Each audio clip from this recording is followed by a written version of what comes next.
Capítulo 2. David ya estaba próximo a morir, así que le dio estas instrucciones a su hijo Salomón. Según el destino que a todos nos espera, pronto partiré de este mundo. Cobra ánimo y pórtate como hombre. Cumple los mandatos del Señor tu Dios. Sigue sus sendas y obedece sus decretos, mandamientos, leyes y preceptos, los cuales están escritos en la ley de Moisés. Así prosperarás en todo lo que hagas y por donde quiera que vayas, y el Señor cumplirá esta promesa que me hizo. Si tus descendientes cuidan su conducta y me son fieles con toda el alma y de todo corazón, nunca faltará un sucesor tuyo en el trono de Israel. Ahora bien, tú mismo sabes que Joab, hijo de Sarvia, derramó sangre en tiempo de paz como si estuviera en guerra, y mató a Abner, hijo de Ner, y a Amasá, hijo de Jeter, los dos comandantes de los ejércitos israelitas, manchándose así de sangre las manos. Por tanto, usa la cabeza, y no lo dejes llegar a viejo y morir en paz. En cambio, sé bondadoso con los hijos de Barzillai de Galaad, y permíteles comer en tu mesa, pues ellos me ampararon cuando huía de tu hermano Absalón. También encárgate de Simí, hijo de Gerá, ese benjaminita de Bahurín, que me lanzó terribles maldiciones cuando me dirigía a Mahanaim. Es cierto que cuando fue al Jordán a recibirme, le juré por el Señor que no lo condenaría a muerte. Sin embargo, no tienes ya por qué perdonarle la vida. Tú eres inteligente y sabrás qué hacer con él. Aunque ya está viejo, hazlo sufrir una muerte sangrienta. David murió y fue sepultado en la ciudad que lleva su nombre. Había reinado 7 años en Hebrón y 33 en Jerusalén. Así que en total reinó en Israel 40 años. Lo sucedió en el trono su hijo Salomón, y así se consolidó firmemente su reino. Adonías, hijo de Hagit, fue a ver a Betsabé, madre de Salomón, y Betsabé le preguntó, ¿vienes en son de paz? Sí, respondió él, tengo algo que comunicarle. Habla, contestó ella. Como usted sabe, dijo Adonías, el reino me pertenecía, y todos los israelitas esperaban que yo llegara a ser rey. Pero ahora el reino ha pasado a mi hermano, que lo ha recibido por voluntad del Señor. Pues bien, tengo una petición que hacerle, y espero que me la conceda. Continúa, dijo ella, por favor pídale usted al rey Salomón, que me dé como esposa a Abisag la sunamita. A usted no se lo negará. Muy bien, contestó Betsabé, le hablaré al rey en tu favor. Betsabé fue a ver al rey Salomón para interceder en favor de Adonías. El rey se puso de pie para recibirla y se inclinó ante ella. Luego se sentó en su trono y mandó que pusieran otro trono para su madre, y ella se sentó a la derecha del rey. Quiero pedirte un pequeño favor, dijo ella. Te ruego que no me lo niegues. Dime de qué se trata, madre mía. A ti no puedo negarte nada. Ella continuó. Concédele a tu hermano Adonías casarse con Abisag la sunamita. Pero, ¿cómo puedes pedirme semejante cosa? Respondió el rey a su madre. Es mi hermano mayor y cuenta con el apoyo del sacerdote Abiatar y de Joab, hijo de Sarvia. ¿Realmente me estás pidiendo que le ceda el trono? Dicho esto, el rey Salomón juró por el Señor, que Dios me castigue sin piedad si no hago que Adonías pague con su vida por esa petición.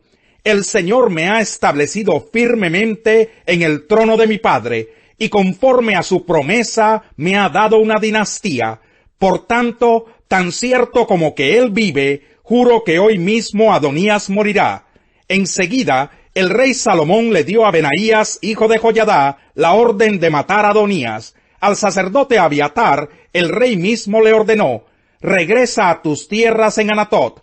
Mereces la muerte, pero por el momento no voy a quitarte la vida, pues compartiste con David mi padre todas sus penurias, y en su presencia llevaste el arca del Señor Omnipotente. Fue así como al destituir Salomón a Abiatar del sacerdocio del Señor, se cumplió la palabra que el Señor había pronunciado en Silo contra la familia de Elí. Joab había conspirado con Adonías, aunque no con Absalón, así que al oír que Adonías había muerto, fue a refugiarse en el santuario del Señor, agarrándose de los cuernos del altar. Cuando le dijeron a Salomón que Joab había huido al santuario y que estaba junto al altar, el rey le ordenó a Benaías, hijo de Joiadá, que fuera a matarlo. Benaías fue al santuario del Señor y le dijo a Joab: «El rey te ordena que salgas». «No», respondió Joab, «de aquí solo me sacarán muerto». Benaías fue y le contó al rey lo que había dicho Joab. «Pues dale gusto», ordenó el rey, «mátalo y entiérralo. De ese modo me absolverás a mí y a mi familia de la sangre inocente que derramó Joab. El Señor hará recaer sobre su cabeza la sangre que derramó, porque a espaldas de mi padre atacó Joab a Abner hijo de Ner, que era comandante del ejército de Israel, y a Amasá hijo de Jeter, que era comandante del ejército de Judá. Así mató a filo de espada a 2 hombres que eran mejores y más justos que él. Que la culpa de esas muertes recaiga para siempre sobre la cabeza de Joab y de sus descendientes, pero que la paz del Señor esté por siempre con David y sus descendientes, y con su linaje y su trono. Benaías, hijo de Joiadá, fue y mató a Joab, e hizo que lo sepultaran en su hacienda de la estepa. Entonces el rey puso a Benaías, hijo de Joiadá, sobre el ejército en lugar de Joab, y al sacerdote Sadoc lo puso en lugar de Abiatar. Luego mandó llamar a Simí y le dijo: «Constrúyete una casa en Jerusalén y quédate allí. No salgas a ninguna parte, porque el día que salgas y cruces el arroyo de Cedrón, podrás darte por muerto, y la culpa será tuya».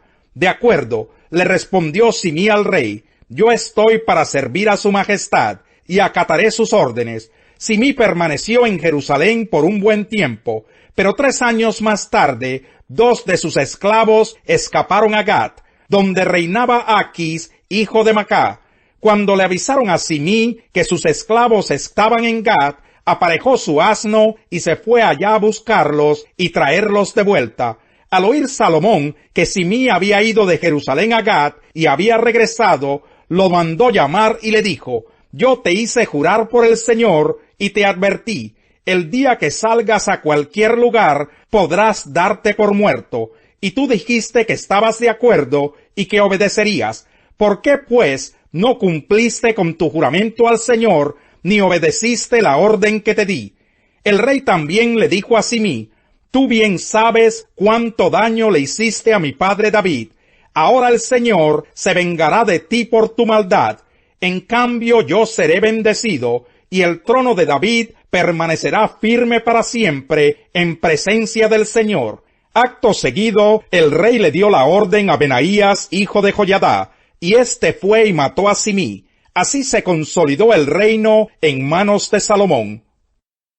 Capítulo 3. Salomón entró en alianza con el faraón, rey de Egipto, casándose con su hija, a la cual llevó a la ciudad de David, mientras terminaba de construir su palacio, el templo del Señor y el muro alrededor de Jerusalén. Como aún no se había construido un templo en honor del Señor, el pueblo seguía ofreciendo sacrificios en los santuarios paganos. Capítulo 5. Un hombre llamado Ananías también vendió una propiedad y en complicidad con su esposa Safira se quedó con parte del dinero y puso el resto a disposición de los apóstoles. «Ananías», le reclamó Pedro, «¿cómo es posible que Satanás haya llenado tu corazón para que le mintieras al Espíritu Santo y te quedaras con parte del dinero que recibiste por el terreno? ¿Acaso no era tuyo antes de venderlo? Y una vez vendido, ¿no estaba el dinero en tu poder? ¿Cómo se te ocurrió hacer esto? No has mentido a los hombres, sino a Dios». Al oír estas palabras, Ananías cayó muerto, y un gran temor se apoderó de todos los que se enteraron de lo sucedido. Entonces se acercaron los más jóvenes, envolvieron el cuerpo, se lo llevaron y le dieron sepultura. Unas 3 horas más tarde, entró la esposa sin saber lo que había ocurrido.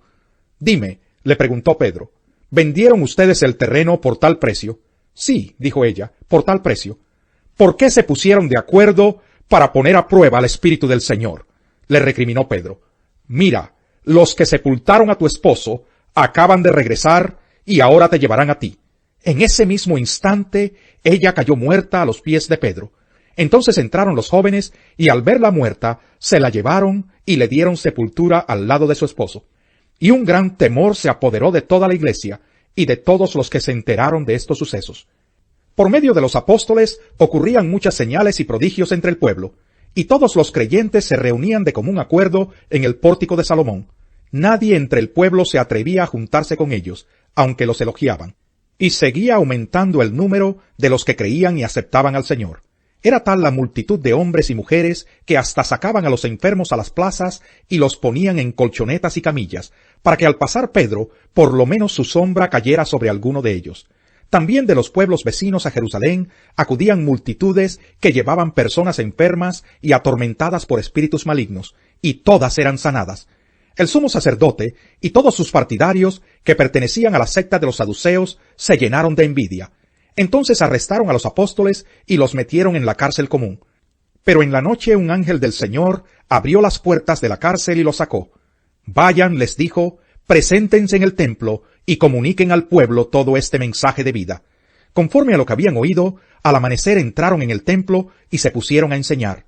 Cuando llegaron el sumo sacerdote y sus partidarios, convocaron al consejo, es decir, a la asamblea general de los ancianos de Israel, y mandaron traer de la cárcel a los apóstoles. Pero al llegar los guardias a la cárcel, no los encontraron. Así que volvieron con el siguiente informe. Encontramos la cárcel cerrada con todas las medidas de seguridad y a los guardias firmes a las puertas, pero cuando abrimos no encontramos a nadie adentro. Al oírlo, el capitán de la guardia del templo y los jefes de los sacerdotes se quedaron perplejos, preguntándose en qué terminaría todo aquello. En esto se presentó alguien que les informó: miren, los hombres que ustedes metieron en la cárcel están en el templo y siguen enseñando al pueblo. Fue entonces el capitán con sus guardias y trajo a los apóstoles sin recurrir a la fuerza, porque temían ser apedreados por la gente. Los condujeron ante el consejo y el sumo sacerdote les reclamó: terminantemente les hemos prohibido enseñar en ese nombre. Sin embargo, ustedes han llenado a Jerusalén con sus enseñanzas y se han propuesto echarnos la culpa a nosotros de la muerte de ese hombre. Es necesario obedecer a Dios antes que a los hombres, respondieron Pedro y los demás apóstoles. El Dios de nuestros antepasados resucitó a Jesús, a quien ustedes mataron colgándolo de un madero. Por su poder, Dios lo exaltó como príncipe y salvador, para que diera a Israel arrepentimiento y perdón de pecados. Nosotros somos testigos de estos acontecimientos, y también lo es el Espíritu Santo que Dios ha dado a quienes le obedecen. A los que oyeron esto, se les subió la sangre a la cabeza y querían matarlos. Pero un fariseo llamado Gamaliel, maestro de la ley muy respetado por todo el pueblo, se puso de pie en el consejo y mandó que hicieran salir por un momento a los apóstoles. Luego dijo: hombres de Israel, piensen 2 veces en lo que están a punto de hacer con estos hombres. Hace algún tiempo surgió Teudas, jactándose de ser alguien, y se le unieron unos 400 hombres, pero lo mataron y todos sus seguidores se dispersaron y allí se acabó todo. Después de él surgió Judas el Galileo en los días del censo, y logró que la gente lo siguiera. A él también lo mataron y todos sus secuaces se dispersaron. En este caso les aconsejo que dejen a estos hombres en paz. Suéltenlos. Si lo que se proponen y hacen es de origen humano, fracasará. Pero si es de Dios, no podrán destruirlos, y ustedes se encontrarán luchando contra Dios. Se dejaron persuadir por Gamaliel. Entonces llamaron a los apóstoles y luego de azotarlos, les ordenaron que no hablaran más en el nombre de Jesús. Después de eso los soltaron. Así pues, los apóstoles salieron del consejo, llenos de gozo por haber sido considerados dignos de sufrir afrentas por causa del nombre. Y día tras día, en el templo y de casa en casa, no dejaban de enseñar y anunciar las buenas nuevas de que Jesús es el Mesías. Salmo 125. Los que confían en el Señor son como el monte Sión, que jamás será conmovido, que permanecerá para siempre. Como rodean las colinas a Jerusalén, así rodea el Señor a su pueblo, desde ahora y para siempre. No prevalecerá el cetro de los impíos sobre la heredad asignada a los justos, para que nunca los justos extiendan sus manos hacia la maldad. Haz bien, Señor, a los que son buenos, a los de recto corazón, pero a los que van por caminos torcidos, deséchalos, Señor, junto con los malhechores, que haya paz en Israel. Hay caminos que al hombre le parecen rectos, pero que acaban por ser caminos de muerte,